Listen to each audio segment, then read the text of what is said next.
nós temos que começar a olhar para a infraestrutura como um serviço social, um serviço de desenvolvimento econômico.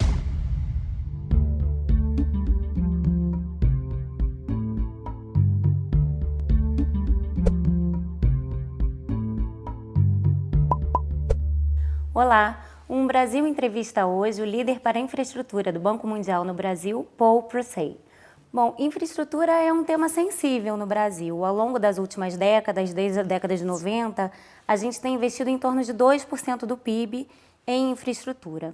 Eu te pergunto qual seria o investimento ideal para que a gente consiga crescer de forma sustentável e satisfatória? Não tem um número ideal, mas realmente o Brasil tem investido pouco e tem investido muito pouco comparado a outros países. Você tem que saber que hoje em dia você se compara com outros países, é um mundo global e países de um porte mais ou menos igual ao Brasil, como a Índia, a China, investem algo em torno de 4% a 7% em infraestrutura ao ano.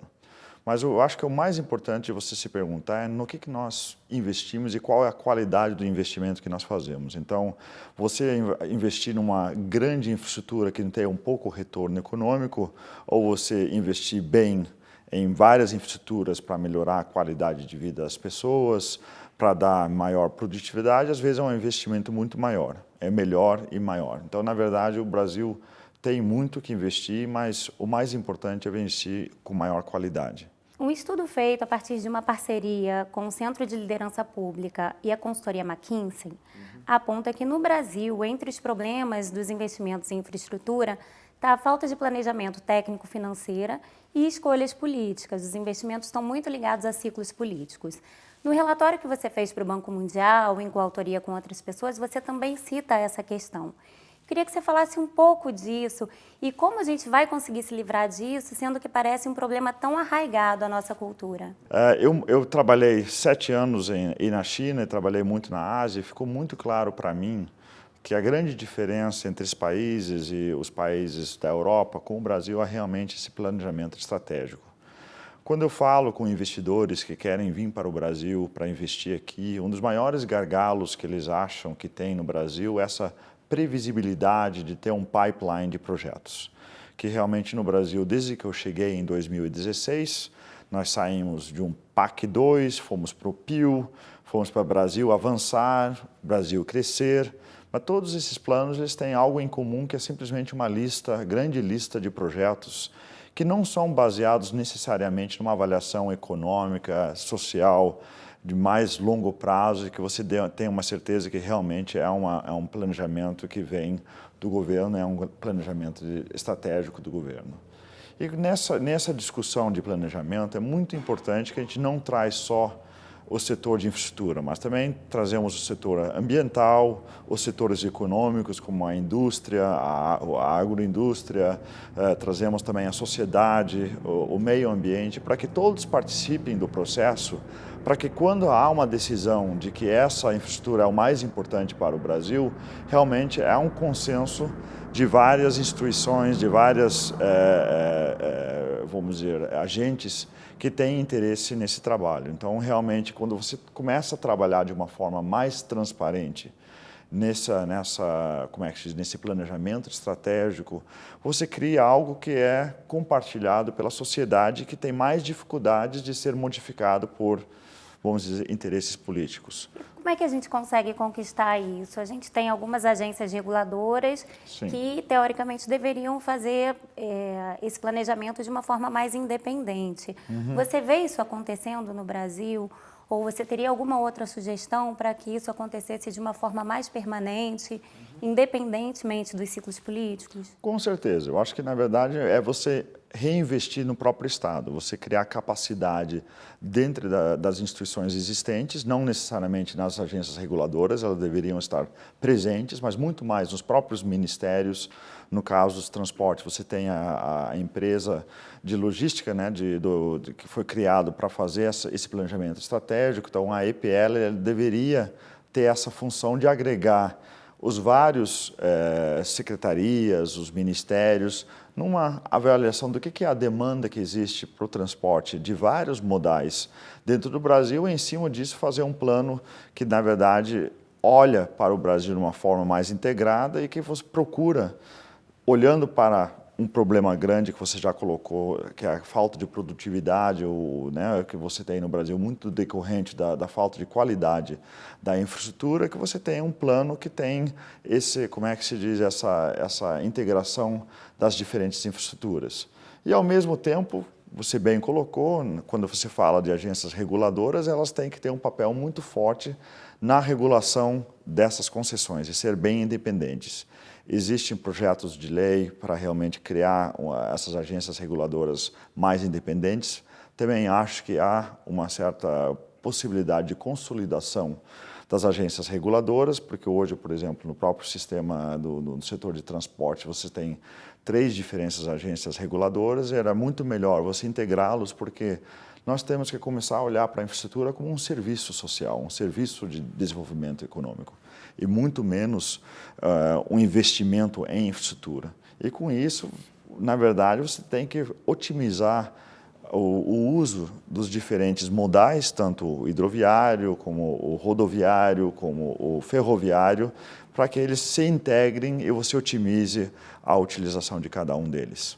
Recentemente, inclusive, uma greve de caminhoneiros parou o Brasil. A gente viu que as pessoas não podiam sair de casa, não tinha combustível, os supermercados ficaram desabastecidos. Você acha que numa eventual retomada dos investimentos em infraestrutura, a gente deveria priorizar outros tipos de transporte? Com certeza. Eu acho que o Brasil, novamente, comparando com outros países do mundo, tem uma predominância muito grande do modo rodoviário. Então, você compara isso a países como a Rússia, a China, os Estados Unidos, existe lá como é que se diz, o modo de ferroviário e hidroviário tem um papel muito mais forte, e os caminhoneiros conseguiram paralisar o país, demonstrando novamente a dependência que nós temos aqui no Brasil com com o modal rodoviário. Então, realmente, numa retomada de investimentos, a gente tem que novamente olhar para o que seria a maneira mais eficiente de você levar a carga, os passageiros, de um lado do país para o outro, e que, com certeza, existe uma grande possibilidade de utilização maior das próprias ferrovias, das hidrovias que o Brasil tem. Então, nessa análise econômica que você faz, né, a nível regional, eu acho que, com certeza, você vai chegar à conclusão de que o Brasil precisa investir muito mais nas ferrovias, mas tem também muito que investir na melhoria da qualidade das rodovias. Quando você fala em retomada dos investimentos em infraestrutura no Brasil, a gente não pode esquecer que o Brasil enfrenta hoje uma de suas piores crises fiscais. Como a gente pode contornar essa questão e conseguir, de fato, investir o tanto que o Brasil precisa? Em primeiro lugar, novamente, volta à questão do planejamento. O planejamento ajuda a criar investimentos de maior qualidade e maior eficiência. Então, na avaliação dos investimentos, se você leva em conta o que teria o maior custo-benefício do que nós normalmente fazemos no Banco Mundial, o próprio investimento escasso público seria melhor direcionado e teria um impacto muito maior. Por outro lado, através desse planejamento, você também pode trazer mais financiadores, mais investimentos privados para dentro do setor de infraestrutura. Para mim fica muito claro que não falta no Brasil é financiamento. É uma coisa que é decorrente da falta de planejamento, a falta de segurança regulatória, que às vezes inibe o setor privado a vir. Então, nós estamos hoje em dia, por exemplo, trabalhando tanto na questão do planejamento, como na melhoria da estruturação de projetos, assim como trabalhando com os bancos de desenvolvimento aqui no Brasil para criar mecanismos que, em vez do setor público, que ele faz muito através desses bancos de desenvolvimento como o BNDES, como a Caixa, de você, em vez de investir direto na infraestrutura, você criar mecanismos como garantias e outras seguranças para você poder trazer o investimento privado para dentro da infraestrutura. Em seu estudo para o Banco Mundial, feito em coautoria com outras pessoas, você aponta que 70% do financiamento para os projetos de infraestrutura hoje vem de dinheiro público. Como a gente faz para atrair esse capital privado? O que está faltando para que isso aconteça? Eu acho que nós temos que, primeiro, como eu já falei, fazer uma melhor estruturação dos projetos. Isso significa o quê? Você avaliar quais são os riscos de um projeto. Um projeto tem várias fases. Tem uma fase de planejamento, uma fase de construção, uma fase de operação, e em cada fase você tem diferentes riscos e diferentes fluxos de caixa. Ao entender esses diferentes riscos, você pode avaliar qual é o risco que o setor público tem que tomar e qual é o risco que o setor privado poderia tomar e que tipo de garantias ou que tipo que a gente fala de melhorias do crédito a gente poderia dar para que o setor privado pudesse entrar. Mesmo no setor privado, você tem vários tipos de financiadores, desde bancos que financiam projetos até fundos de pensão que poderiam dar recursos de longo prazo para ajudar na operação do projeto. Então, na verdade, você alinhando esses diferentes recursos, tanto público como privado, de diferentes fontes, através de uma estruturação mais adequada dos projetos, poderia reduzir em muito a necessidade do investimento público e atrair muito mais recursos privados. Mas gostaria de enfatizar que sempre o setor público tem que continuar a estar presente. Sem a presença do setor público, o setor privado não virá. Que tipo de risco você acha que deveria ficar com o setor público e que tipo de risco você acha que poderia ficar com o investimento privado? Na verdade, um dos maiores riscos que o setor privado vê é a questão da construção, porque você tem questões ambientais, né, de licenciamento, questões sociais, de desapropriações que trazem uma certa incerteza para o setor privado, que ele não tem dificuldade, às vezes, de entrar num projeto num tempo muito inicial do desenvolvimento do projeto. Então, o setor público tem que, em primeiro lugar, melhorar sua capacidade de estruturação de projetos. Creio eu que isso poderia ser feito, né, tanto com o governo como com os bancos públicos, eles poderiam tomar um papel mais forte e ajudar no financiamento inicial ou financiar até o licenciamento ambiental, a desapropriação, para que depois, quando está liberado a área para o investimento na própria infraestrutura, o setor privado ou os bancos privados poderiam entrar com mais segurança. Mas isso depende um pouco do projeto. É importante frisar que é muito diferente, por exemplo, você fazer um projeto num estado como São Paulo, onde existe uma grande população, uma economia relativamente vibrante comparado ao resto do Brasil, do que você fazer o mesmo projeto num estado como o Piauí ou sei lá, Maranhão. Então, você tem que fazer essa avaliação dependendo da situação local e quais são os riscos que tem em termos de demanda e de médio e longo prazo. Você falou um pouco aí de insegurança jurídica. Sim. De fato, é mais difícil investir no Brasil do que em outros países emergentes?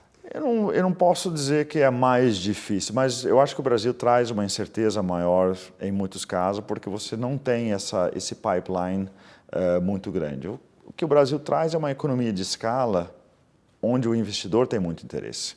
Eu tenho certeza que é muito mais difícil para um investidor ir para países muito menores, onde você não pode criar um portfólio, né, vamos dizer, maior de projetos. Então, o Brasil tem uma enorme oportunidade. Então, comparado à própria escala, as oportunidades, a capacidade que o Brasil está muito aquém.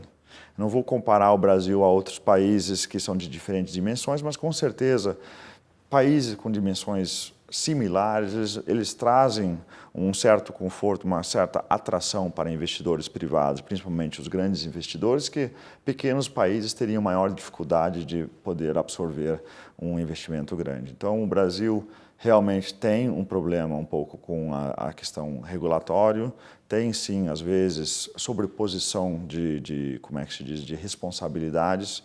Como eu já coloquei, eu acho que seria benéfico para o Brasil consolidar um pouco essas agências regulatórias, fazê-los mais independentes do próprio governo, porque eles têm que regular uma relação entre setor privado e o governo. Então, é importante que essas agências realmente sejam independentes dos dois. Pô, e a questão ambiental? Em muitos projetos grandes, a gente vê que no meio do investimento aparece lá uma perereca que estava em extinção, um sapo, e paralisa toda uma obra, todo o investimento. Existe alguma coisa que possa ser feita para que o investidor tenha uma previsibilidade maior, também em termos ambientais?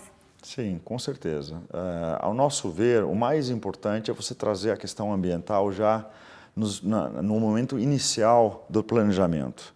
Dentro do banco, a gente tenta fazer avaliações estratégicas até na avaliação das alternativas. Muitas vezes, as decisões sobre certas infraestruturas são feitas ad hoc, ou quando se faz a decisão, depois tem que se fazer um estudo de impacto ambiental. Muito melhor seria, quando você faz o planejamento estratégico, você já avalia qual é a alternativa de menor impacto ambiental e coloca isso bem transparente para a população, para os próprios órgãos ambientais e, de preferência, traz os órgãos ambientais para dentro dessa decisão.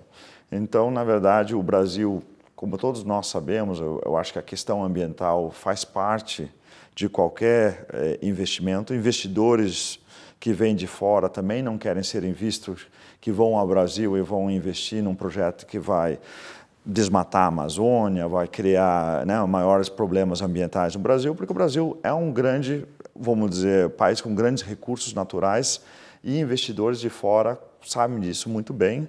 E até o setor privado que vem para cá, ele não quer ser visto até para fora de ser alguém que vai perpetuar um problema ou criar maiores problemas ambientais para o Brasil. Então, hoje em dia, essa questão de responsabilidade social, essa questão de sustentabilidade está muito atrelado à atratividade do investimento e também aos potenciais riscos ou liabilities depois. Então, em vez de você esperar um projeto começar a construção, é você já, de antemão, você fazer essa avaliação para depois, sim, fazer alguns estudos pontuais, mas em grandes linhas, esse projeto já tem um impacto, vamos dizer, de mínimo no ambiente. Então, não é que a gente tenha um excesso de exigências, né?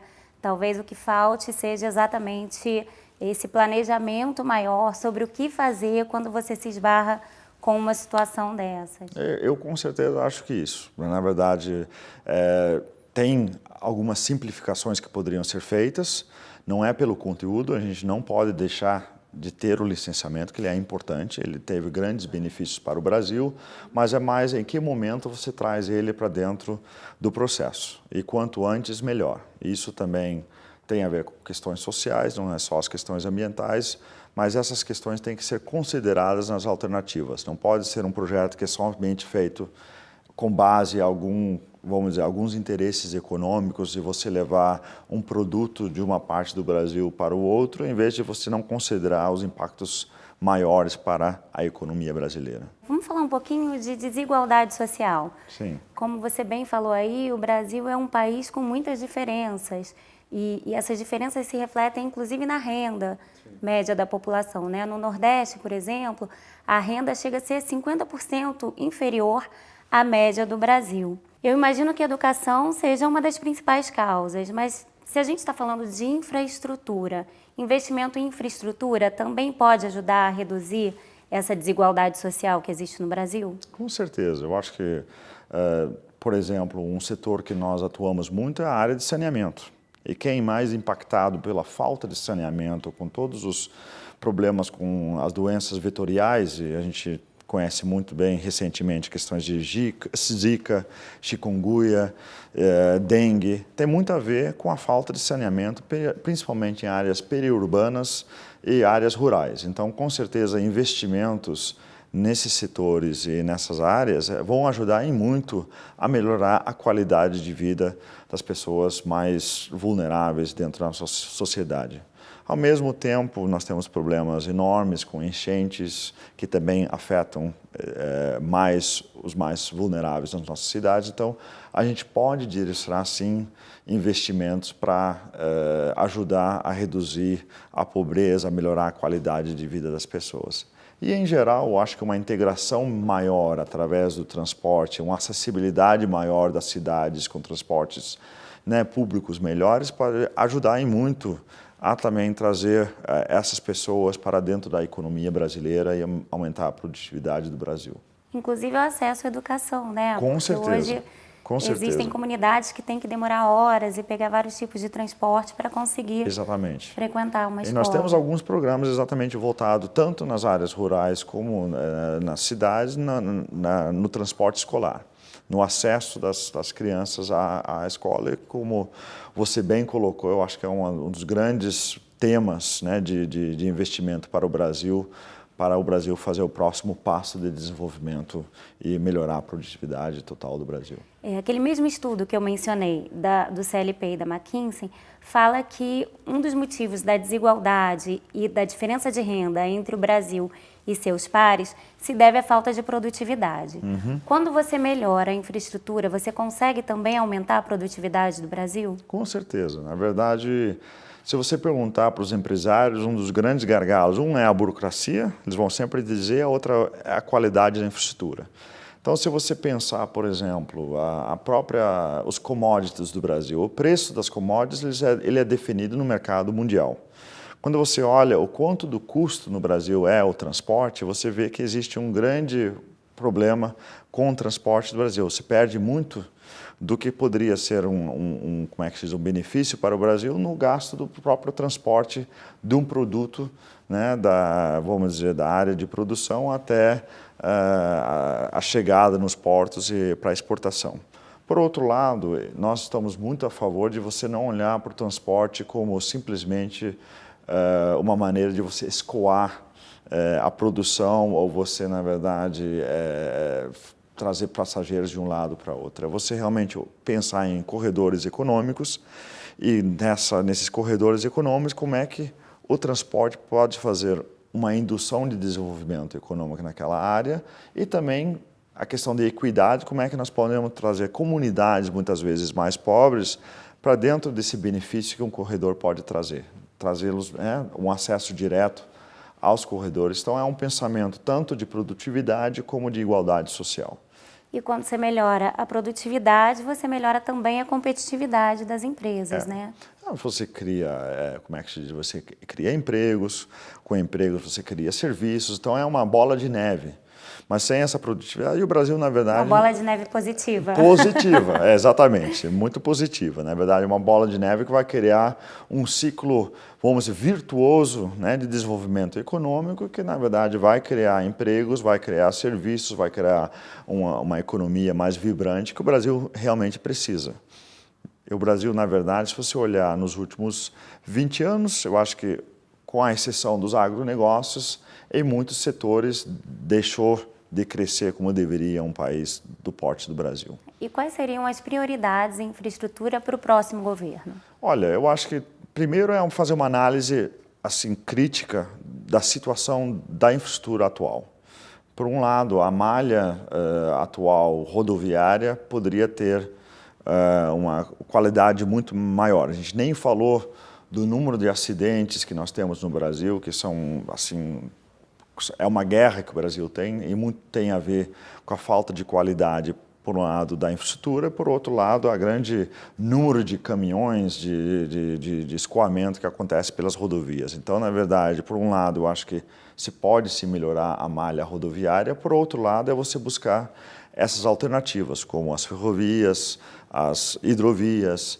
Existe um grande potencial de melhoria desse sistema e aí a cabotagem também, tanto interna como o escoamento externo como é que se diz, do produto brasileiro usando as hidrovias, tem muito o que fazer. Mas, novamente, voltando à questão principal, é fazer uma análise de custo-benefício, uma análise econômica do que seria o prioritário para o Brasil, que é necessário fazer e é o que o governo deveria priorizar, e, por outro lado, criar mecanismos para independência regulatória e também para melhor estruturação de projetos. E atração de investimentos estrangeiros. Sim, exatamente. No fundo, com essa escassez de recursos, eu sempre digo que os poucos recursos que o Brasil tem, em vez de investir na infraestrutura, deveria investir no planejamento e na estruturação de projetos. Porque com isso você cria condições para que, por um lado, algum investimento poderia ocorrer através dos bancos, mas muito mais você pode atrair investidores privados para dentro dessa infraestrutura. Bom, muitas vezes, principalmente durante as campanhas eleitorais, se fala muito em privatização. Sim. Você acha que a privatização de alguns serviços, como, por exemplo, a privatização da Eletrobras, poderia trazer um ganho de produtividade e de eficiência nos investimentos em infraestrutura no Brasil? Com certeza. Eu acho que, na verdade, a privatização tem que ter esse viés, na verdade. Não é para o governo ganhar dinheiro, mas é para você trazer um serviço de maior qualidade, de maior eficiência para o usuário. Claro que tem que ser feito com um certo cuidado, e nós temos, né, você já mencionou a questão da Eletrobras, as distribuidoras do Norte. Então, muitas dessas distribuidoras hoje, elas estão assim, numa situação precária, onde acho eu que nesse momento seria difícil você atrair investidores privados interessados em fazer o investimento e adquirir essas distribuidoras. Mas eu acho que um plano de médio prazo, de curto prazo, poderia ser sim a privatização dessas empresas. Penso eu que o governo não é o mais ideal na execução desse tipo de serviço, mas sim deve fazer a regulação, um contrato de performance em que você, na verdade, coloca muito claro o que você tem como expectativa de uma empresa de energia, no que ela deveria fazer para o setor público. Então, eu acho que, em geral, o Brasil tem que repensar um pouco qual é o modelo de governo que ela quer, qual é o papel do governo no Brasil, que ela deveria fazer, o que ela deveria executar e o que ela poderia deixar para o setor privado executar.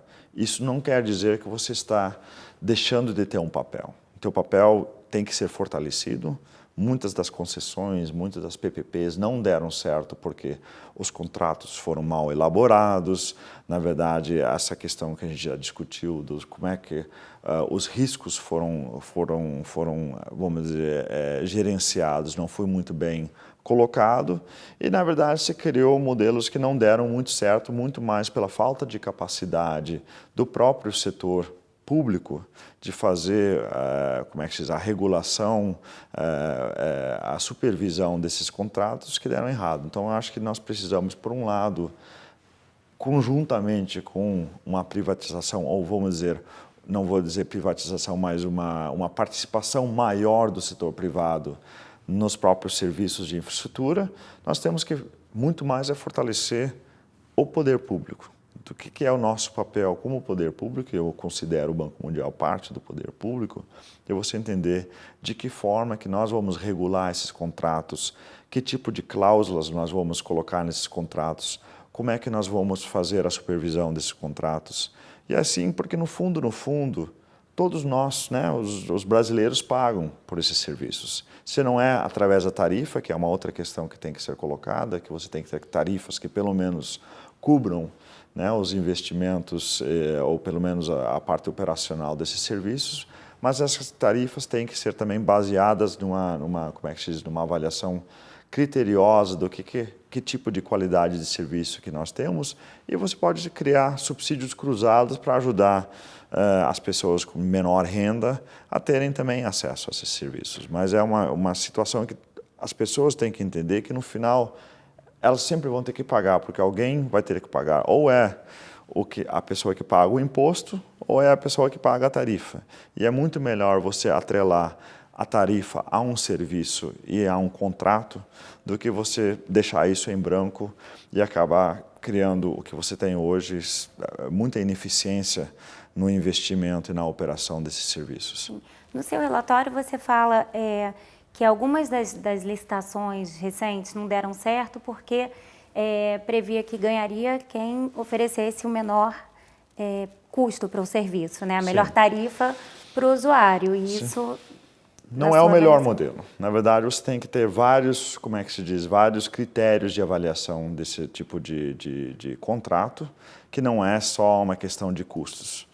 E daí você tem a questão da performance, que pode trazer uma performance que você precisa para aquele custo, e às vezes os custos são tão baixos, e é o que é a realidade com vários contratos de concessões em passados recentes, que no momento que você assina o contrato, já se começa a renegociar aquele contrato. Então, a gente até fez uma avaliação, por exemplo, das licitações das rodovias recentes, e há 1 ano e meio, 2 anos atrás, nós claramente colocamos que 45 dias para alguém apresentar uma proposta é um prazo muito curto. Já foi alongado a 100 dias, mas eu ainda acho que é um prazo curto. O que o governo tem que fazer é fazer uma boa preparação do projeto, mas também dar tempo ao setor privado para analisar o projeto, para fazer algumas, como é que se diz, contestações ao projeto, para que quando o contrato é assinado, quer dizer, você faz a licitação e você é selecionado, você também tem o setor privado se apropriando daquele projeto. Nesse momento, realmente é um projeto PPP.